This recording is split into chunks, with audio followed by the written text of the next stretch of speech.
Hello दोस्तों, स्वागत है आपका स्काई स्टडी यूट्यूब चैनल पर। आज की क्लास में हम पढ़ेंगे ऊष्मा के संचरण के बारे में।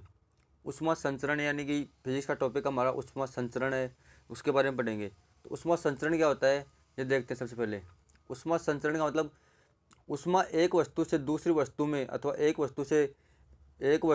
ही वस्तु में एक स्थान से, मतलब ऊष्मा है वो एक स्थान से, यानी यहाँ पर किसी वस्तु में ऊष्मा है वो एक स्थान से चलकर यानी यहाँ पर दूसरी वस्तु उसमें संचरित होती है, यानी स्थान से जाती है, तो उसे क्या कहते हैं, ऊष्मा संचरण करते हैं। और ऊष्मा संचरण की वो कितनी विधियाँ हैं, 3 विधियाँ होती हैं जो, यानी कि ऊष्मा संचरण की 3 विधियाँ हैं, 3 प्रकार से ऊष्मा जाती है। सबसे पहले आती है उसमें चालन। चालन कहते हैं ऊष्मा स्थानांतरण की वह विधि जिसमें ऊष्मा एक स्थान से दूसरे स्थान तक, यानी पदार्थ के कणों के अपने स्थान से, यानी कि पदार्थ के कण है ये, कोई कण है ये अपने स्थान से हटे बिना यानी कि दूसरी वस्तु में पहुंच जाती है ऊष्मा, तो क्या होती है, चालन द्वारा क्या होता है, ऊष्मा का संचरण होता है। अब आता है संवहन। संवहन क्या होता है, यानी कि ऊष्मा स्थानांतरण की वह विधि जिसमें माध्यम के कण अपना स्थान छोड़कर, यानी कि एक स्थान अपने स्थान छोड़कर दूसरे स्थान तक जाते हैं और उनके स्थान पर दूसरे कण आ जाते हैं, तो वो क्या होता है, संवहन होता है। संवहन द्वारा ऊष्मा का संचरण होता है। अब देते हैं विकिरण। विकिरण द्वारा ऊष्मा का संचरण कैसे होता है, विकिरण द्वारा होता है यानी कि ऊष्मा संचरण की वह विधि जिसमें ऊष्मा यानी कि अधिक ताप वाली वस्तु से यानी कम ताप वाली वस्तु की ओर यानी कि चुंबकीय तरंगों के रूप में जाती है, तो क्या करते हैं, उसमें यानी कि विकिरण करते हैं। और ये विकिरण में जो यानी कि माध्यम को प्रभावित नहीं करती है, माध्यम को यानी कि संचरण है, ऊष्मा का संचरण है वो यानी कि माध्यम को प्रभावित नहीं करता, विकिरण द्वारा होता है तब। अतः तापीय या ऊष्मीय विकिरण। तापीय या ऊष्मीय विकिरण क्या होते हैं, तापीय या ऊष्मीय विकिरण होते हैं यानी प्रत्येक वस्तु को अपने ताप के कारण यानी तरंगों के रूप में यानी ऊर्जा का उत्सर्जन करती है। कोई भी वस्तु है वो यानी कि कोई वस्तु यानी वो टेम्परेचर यानी ताप के द्वारा यानी कि तरंगों के रूप में यानी कि ऊष्मा का उत्सर्जन करती हैं। ये जो तरंगे हैं वो क्या कहलाती हैं, उसमें विकिरण कहलाती हैं। और ये सभी वस्तुएं जिनका तापमान 0 डिग्री केल्विन से 273 डिग्री सेल्सियस से अधिक होता है ना, वे निरंतर क्या करते हैं, उसमें विकिरण का उत्सर्जन करती हैं। यानी जिन वस्तुओं का टेम्परेचर 0 डिग्री केल्विन से 273 डिग्री सेल्सियस के या 273 डिग्री सेल्सियस होता है, वो यानी कि इससे ज़्यादा होता है ना जिनका तापमान, वो यानी कि क्या करते हैं, ऊष्मा का यानी कि विकिरणों के रूप में उत्सर्जन करते हैं, यानी कि ऊष्मा का उसमें विकिरणों की यानी कि ऊष्मा विकिरणों का छोड़ते हैं। अतः उसमें विकिरण का तरंगदैर्घ्य क्या होता है, यानी कि उसमें तरंगदैर्घ्य होता है उसमें विकिरणों का 7.8 इंटू 10⁻⁻7 मीटर से 3 इंटू 10⁻⁻4 मीटर के मध्य होता है। ये यानी कि उसमें तरंगों के तरंगदैर्घ्य की परास है, यानी कि उसमें विकिरणों की यानी कि तरंगदैर्घ्य की परास है 7.8 इंटू 10⁻⁻7 मीटर से 3 इंटू 10⁻⁻4 मीटर। अतः तरंगदैर्घ्य की यानी कि यह परास विद्युत चुंबकीय स्पेक्ट्रम के यानी कि अवरक्त क्षेत्र में होती है। तो इसे क्या कहते हैं, अवरक्त तरंगे भी कहते हैं या अवरक्त विकिरण भी कहते हैं इनको। आते हैं ये यानी कि उसमें तरंगे है वो किसका, उसमें यानी कि उसमें यानी कि व्युत्क्रम नियम का पालन करते हैं, अर्थात आई है ना वो किसके 1/r यानी कि त्रिज्या के r² क्या होते हैं, व्युत्क्रमानुपाती होता है। अब होता है समतापी पृष्ठ। समतापी पृष्ठ क्या होता है, किसी पदार्थ के भीतर यानी कि वह पृष्ठ जिस पर स्थित सभी बिंदु क्या हो, एक ही ताप पर हो, वो क्या होता है, समतापी पृष्ठ होता है। और पदार्थ में किसी बिंदु पर यानी ऊष्मा चालन की दिशा उस बिंदु से गुजरने वाली समतापीय पृष्ठ के क्या होती हैं, लंबवत होती हैं। और ताप प्रवणता, ताप प्रवणता क्या है, ताप प्रवणता को हम देखते हैं। ताप प्रवणता है यानी कि दो समतापी पृष्ठों के बीच की दूरी के साथ साथ यानी ताप के परिवर्तन की दर है ना, वो क्या होती है, ताप प्रवणता होती है। अर्थात ताप प्रवणता बराबर ताप में होने वाला परिवर्तन बटा लेकिन लंबवत दूरी, मतलब ताप में होने वाला परिवर्तन कितना होता है, theta theta minus del theta minus theta upon लंबवत दूरी कितनी, डेल एक्स। अर्थात कहने का मतलब है del theta upon minus del theta upon del X. Minus का चिन्ह बताता है यहाँ पर उसमें क्या होती है, उत्सर्जन होती है यहाँ पर कि ताप प्रवणता में। अब ताप प्रवणता का मात्रा क्या होता है, ताप प्रवणता का मात्रा होता है डिग्री सेल्सियस प्रति मीटर। अब देखते हैं आगे ऊष्मा चालकता गुणांक। ऊष्मा चालकता गुणांक, ऊष्मा चालकता गुणांक होता है किसी पदार्थ की ऊष्मा चालकता गुणांक तथा ऊष्मा की वह मात्रा जो यानी ऊष्मा चालन की स्थायी अवस्था में उस पदार्थ की 1 सेंटीमीटर लंबी तथा 1 सेंटीमीटर से परिच्छेद क्षेत्रफल वाली छड़ में 1 सेकंड में प्रवाहित होती है प्रवाहित होती है तो उसे कहते हैं उष्मा चालकता गुणांक कहते हैं। जबकि छड़ के दोनों फलकों के बीच तापमान कितना हो 1 डिग्री सेल्सियस हो तो उष्मा संचरण के फलकों के क्या हो लंबवत हो तो क्या होते हैं उष्मा चालकता गुणांक होते हैं। और इसको के से डिनोट करते हैं उष्मा चालकता गुणांक को। अरे उष्मा चालकता गुणांक में देखते हैं यहाँ पर यानी क्यू बराबर क्या होता है के ए Q1 minus Q2 into T upon L. यहाँ पर Q1 माइनस Q2 क्या है छड़ के आमने सामने के फलकों का क्या है तापांतर है। और ए क्या है छड़ के अनुप्रस्थ काट का क्षेत्रफल है। और एल क्या है छड़ की लंबाई है। अब देखते हैं उष्मा यानी कि जो चालकता गुणांक है के है उसका यानी कि मात्रक क्या होते हैं। उष्मा चालकता गुणांक यानी ऐसा ही पद्धति में मात्रक होता है वाट प्रति मीटर इंटू केल्विन। और सीजीएस पद्धति में इसका मात्रक होता है केल्विन प्रति सेंटीमीटर डिग्री सेल्सियस।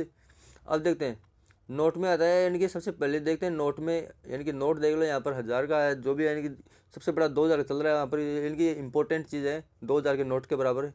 नोट में जो चीज़ें होती हैं वो इंपॉर्टेंट होती हैं। देखते हैं उष्मा चालकता गुणांक। उष्मा चालकता गुणांक होता है यानी के का मान छड़ के पदार्थ पर निर्भर करता है। के का मान जितना अधिक होता है पदार्थ उष्मा का उतना ही अच्छा क्या होता है चालक होता है। अर्थात एक आदर्श चालक के लिए के का मान क्या होता है अनंत होता है और एक यानी कि पूर्ण उष्मारोधी पदार्थ के लिए के का मान क्या होता है शून्य होता है।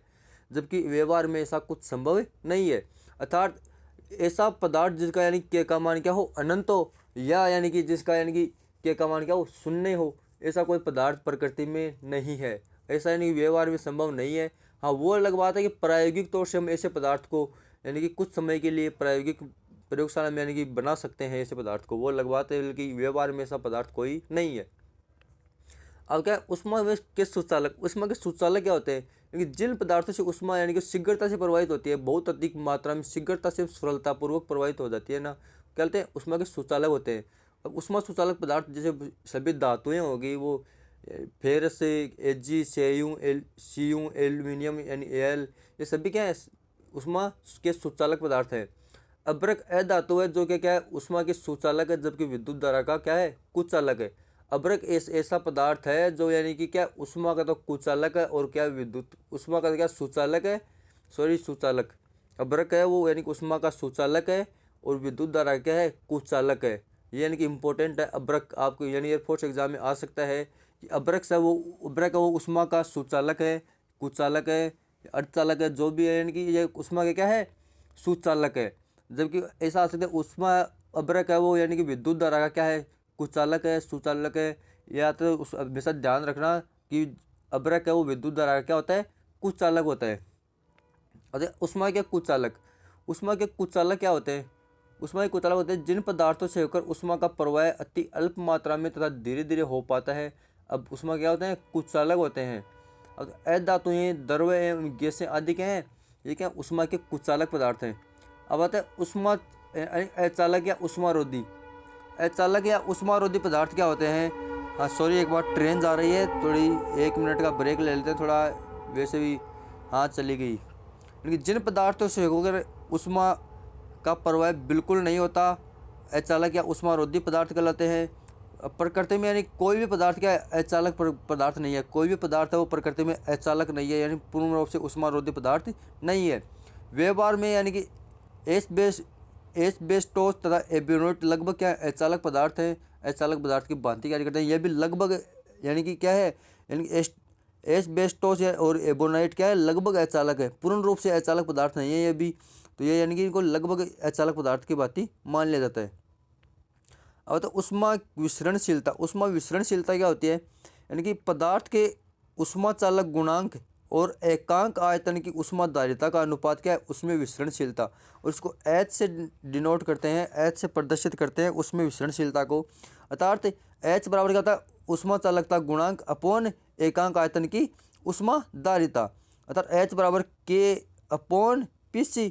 और उष्मा चालक की प्रवृत्ति अवस्था उष्मा चालन की प्रवृत्ति अवस्था में उष्मा का प्रवाह की दर यानी Q अपॉन T क्या हो जाता है Q अपॉन T क्या होता है K के तो क्या होता है समानुपाती होता है और यानी कि जो उष्माधारिता है P उसके क्या होता है व्युत्क्रमानुपाती होता है। जब उसमें प्रतिरोध उसमें प्रतिरोध क्या होते हैं उसमें प्रतिरोध होता है, यानी कि किसी चालक के सिरों के मध्य तापांतर और उष्मा चालक की स्थायी अवस्था में उस चालक में होकर उष्मा के प्रवाह की दर को उस चालक का क्या कहते हैं, उसमें प्रतिरोध कहते हैं। और उसको किसे आर एच से डिनोट करते हैं, आर एच को, उसमें प्रतिरोध को आर एच से डिनोट करते हैं। तो आर एच बराबर क्या हो जाएगा, del theta upon Q upon T, अर्थात एल बराबर एल अपॉन के ए, ये हो जाएगा। यानी कि आर एच का मान, या एल क्या है, चालक की लंबाई है, और डेल थीटा क्या, चालक के सिरों के मध्य क्या है, तापांतर है। और ए क्या है, यहाँ पर जो ए है वो है यानी कि चालक का अनुप्रस्थ काट का क्षेत्रफल है। और क्यू अपॉन टी क्या है, बराबर क्या है, एच है, यानी कि उसमें उसमें धारा है ये। और जो यानी कि उसमें यह प्रतिरोध है उसका यानी कि मात्रा क्या होता है, उसमें जो चालक उसमें जो प्रतिरोध है उसका मात्रक हो जाएगा degree Celsius into second upon joule, यानी कि उसमें प्रतिरोध का मात्रक है। अच्छा वी में सूत्र हो जाएगा एम की पावर -1 एल की power -2 T cube into theta, ये क्या हो जाएगा, इसका वी में सूत्र है। अच्छा एन श्रेणीबद्ध चालकों का उसमें प्रतिरोध, यानी श्रेणी क्रम में जुड़े हुए हैं, एन प्रतिरोध जुड़े हुए हैं, तो यानी कि उनका प्रतिरोध हो जाएगा आर एस बराबर क्या हो जाएगा, R1 + R2 + R3, यानी RN तक जुड़े चल जाएंगे। अब जहाँ उसमें जाता एच क्या है, Q1 - Q2 अपॉन RS, मतलब अगर Q1 व Q2 आमने सामने के फलकों का क्या है, ताप है, तो R1 बराबर क्या, L1 अपॉन K1A, R2 बराबर L2 अपॉन K2A, और RS बराबर L1 + L2। तो टोटल यानी कि RS बराबर क्या होता है, R1 + R2, तो यानी कि L1 + L2 upon KS upon A बराबर क्या हो जाएगा, L1 upon K1A plus L2 upon K2A। तो यानी कि कुल मिला के यानी कि KS का मान आ जाएगा 2K1 K2 upon K1 plus K2। Exam में आपसे यानी कि ये कोई भी यानी कि ये आपसे यानी कि कोई भी यानी कि डिनोट नहीं करवाएगा कि यानी कि कैसा निकलता है, आपको बस ये सूत्र ध्यान में रखना है केएस का इससे क्वेश्चन आ सकता है। और चालकों का समांतर संयोजन, चालकों का जो समांतर संयोजन है उसमें यानी कि H1 और H2 क्रम से क्या, दो चालकों में क्या है, उसमें धारा क्या और प्रवाहित हो रही है, तो HP बराबर क्या हो जाएगा, H1 + H2। तो यानी कि H1 का क्या मान क्या है, K1A1 into θ1 - θ2 upon L, H2 बराबर K2A2 इंटू θ1 - θ2 अपॉन L। तो HP बराबर क्या हो जाएगा, KP into A1 + A2 into θ1 - θ2 upon L। तो HP बराबर क्या हो जाएगा, H1 + H2।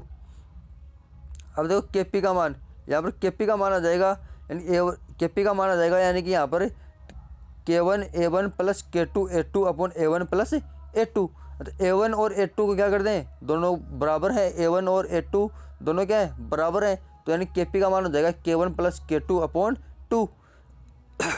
अब देखते हैं उष्मा, आगे अगला टॉपिक हमारा उष्मा पार्य पदार्थ कौन से होते हैं, यानी कि जिन पदार्थों में से उष्मा विकिरण उन्हें बिना गर्म किए यानी कि आर पार निकल जाते हैं वो क्या होते हैं, उष्मा पार्य पदार्थ होते हैं। और जो उष्मा का यानी कि आर पार निकल जाते हैं जिन पदार्थों के, वो क्या होते हैं, उष्मा पार्य पदार्थ होते हैं। जैसे यानी कि रॉक साल्ट, यानी साल्ट हो गया, शुष्क गैसें हो गई, ये क्या उष्मा पार्य पदार्थ हैं। उष्मा अपार्य पदार्थ क्या है, यानी कि जो पदार्थ यानी कि उष्मा विकिरण को आर पार नहीं जाने देते, अपितु उन्हें अवशोषित करके गर्म हो जाते हैं, वो क्या होते हैं, उष्मा अपार्य पदार्थ होते हैं।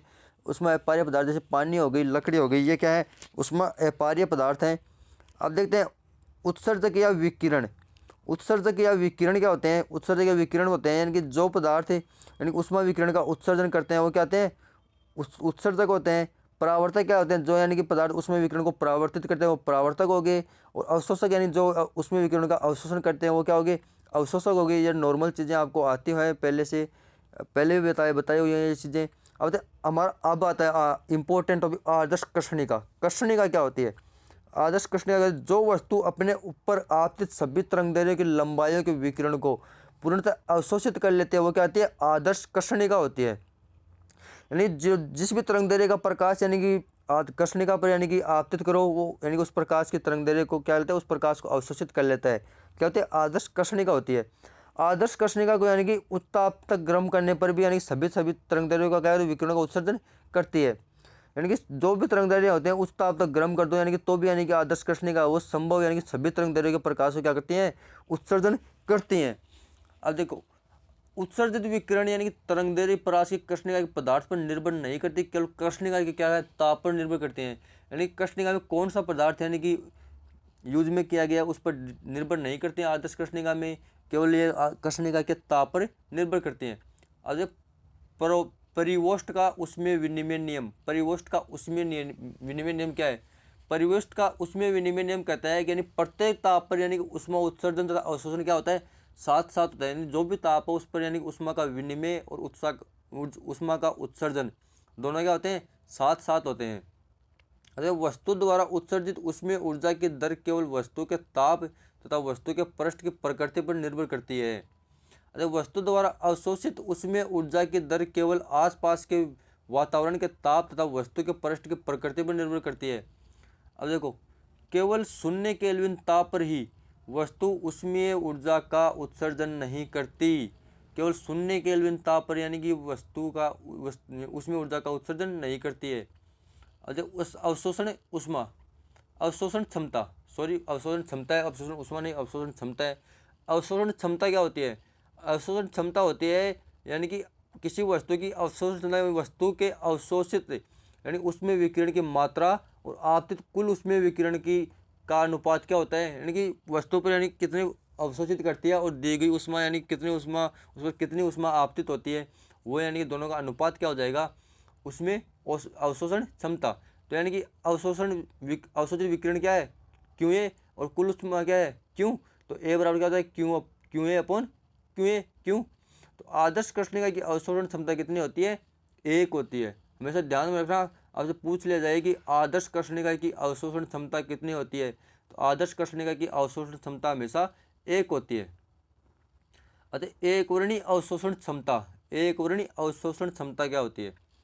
एक वर्णीय अवशोषण क्षमता होती है किसी विशिष्ट तरंगदैर्घ्य यानी लैम्डा के लिए वस्तु पर एक वर्णीय अवशोषण क्षमता वस्तु द्वारा उस तरंगदैर्घ्य की प्रति सेकंड आपतित विकिरण ऊर्जा के अनुपात की क्या होती है? बराबर होती है। वो क्या होती है? एक वर्णीय अवशोषण क्षमता होती है। अब उस उत्सर्जकता या एक वर्णीय उत्सर्जन क्षमता बोल सकते हैं इसको, तो वो यानी कि ई लैम्डा से डिनोट करते हैं एक वर्णीय उत्सर्जन क्षमता को।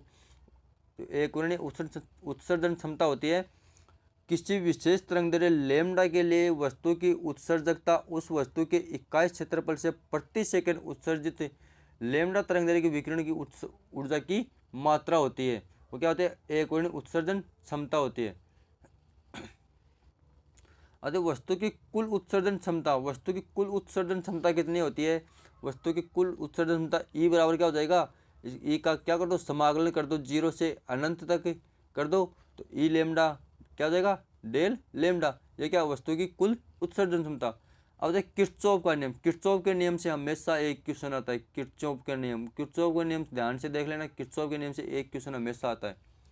तो क्या किरचॉफ का नियम कहता है कि तरंगदैर्घ्य यानी कि तरंगदैर्घ्य के लिए समान ताप पर सभी पदार्थों की एक वर्णीय उत्सर्जन क्षमता एवं एक वर्णीय अवशोषण क्षमता का अनुपात क्या होता है? हमेशा समान होता है, और यानी वह उसी तरंगदैर्घ्य ताप पर कृष्णिका की उत्सर्जन क्षमता के बराबर होती है। अर्थात ई लैम्डा अपॉन ए लैम्डा बराबर क्या आ जाएगा? नियतांक, और इस नियतांक को कैपिटल ई लैम्डा से डिनोट करते हैं, और इसको क्या होता है? कृष्णिका के लिए है ये। अब देखते हैं, अर्थात कहने का मतलब देखते उदाहरण के तौर पर जब लाल कांच को हम गर्म करते हैं तो वह पहले यानी कि हरे रंग के प्रकाश के साथ चमकता है, उसके बाद उसको धीरे धीरे गर्म करते जाएंगे तो धीरे धीरे वह यानी कि लाल रंग के साथ चमकना शुरू कर देता है, था लाल हो जाता है। यही क्या है? उस यानी कि किरचॉफ का नियम है। अतः स्टीफन का नियम, स्टीफन का नियम कहता है कि किसी वस्तु के इकाई क्षेत्रफल से उसके परम ताप T पर इकाई समय में उसमें विकिरण की मात्रा उसके परम ताप T की यानी कि कहने का मतलब है E है ना, वो यानी कि परम ताप T की चतुर्थ घात के समानुपाती होता है। यही क्या स्टीफन का नियम है। अर्थात यहाँ पर यानी कि E प्रपोर्शनल टू T की पावर 4, तो E बराबर क्या हो जाएगा?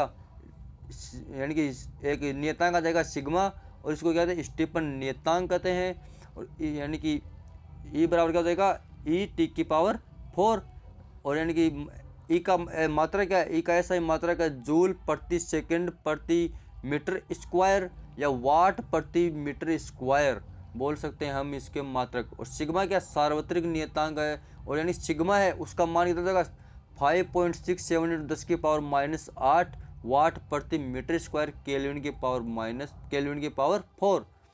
अब देखते हैं, यदि वस्तु की उत्सर्जकता क्या हो, ई हो, तो यानी कि उत्सर्जकता ई हो, तो यानी कि इसको यानी कि ई से और गुणा कर देंगे तो कैपिटल ई बराबर क्या हो जाएगा, ई समीकरण टी की पावर माइनस टी की पावर प्लस 4, टी की पावर 4 बोल सकते हैं इसको। अच्छा, ई का मान अब देते हैं, स्मॉल ई है तो यानी ई का मान 0 से कहाँ तक होता है, 1 के मध्य होता है। और ई का मान विकिरण उत्सर्जित करने वाले पृष्ठ की प्रकृति पर निर्भर करता है। आदर्श कृष्णिका के लिए ई का मान कितना होता है, 1 होता है।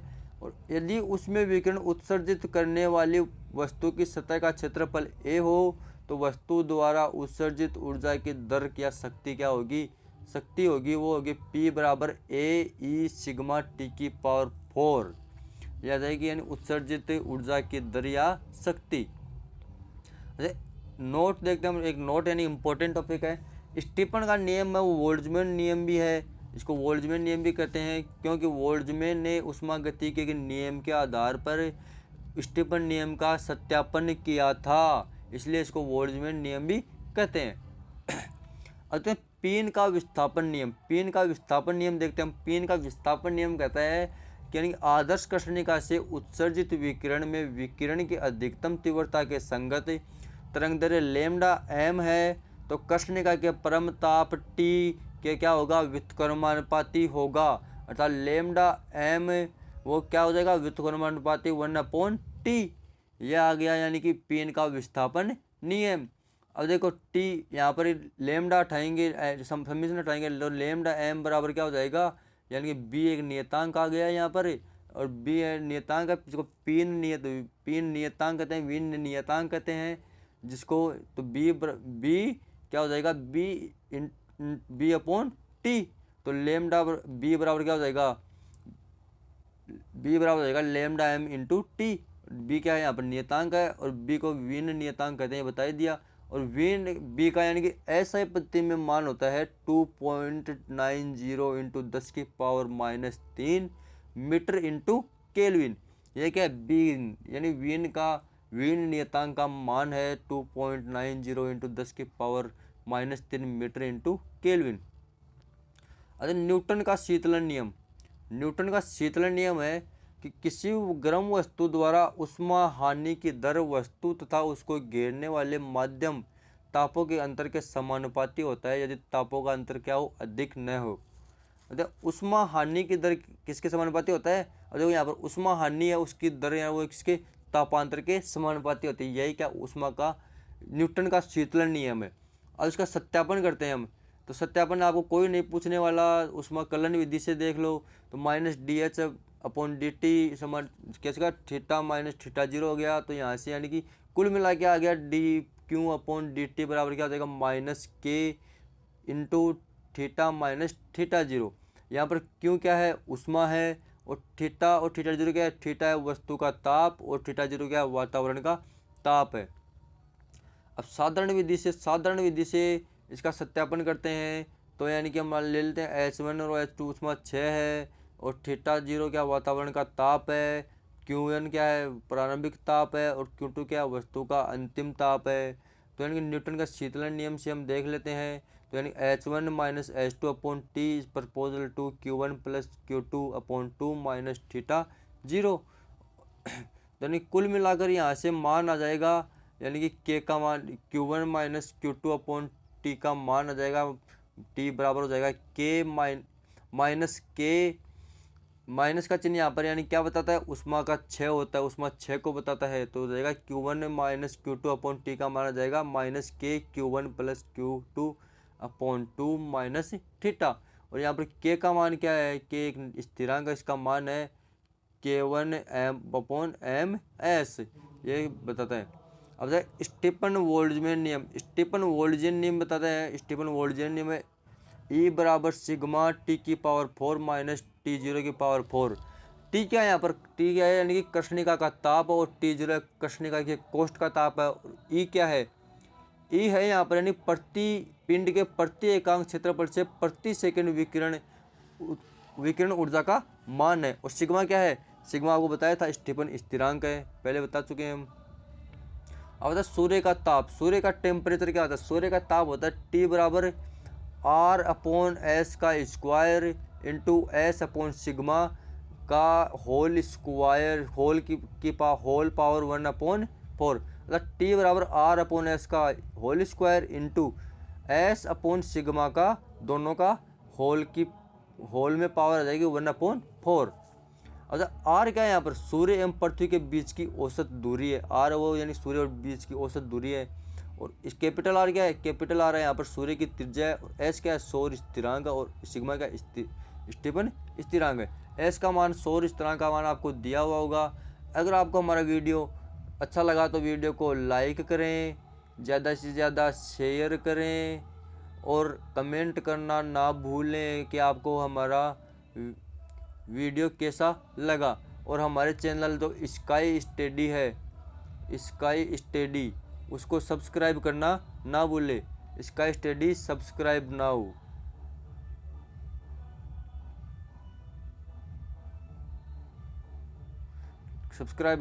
और वीडियो को ज़्यादा शेयर करें जिससे, और वीडियो को सब्सक्राइब करना ना भूलें जिससे आपको हमारी वीडियो की नोटिफिकेशन मिलती रहे। इसी के साथ ही मिलते हैं एक नई वीडियो में नई क्लास के साथ। Thank you so much. जय हिंद, जय भारत।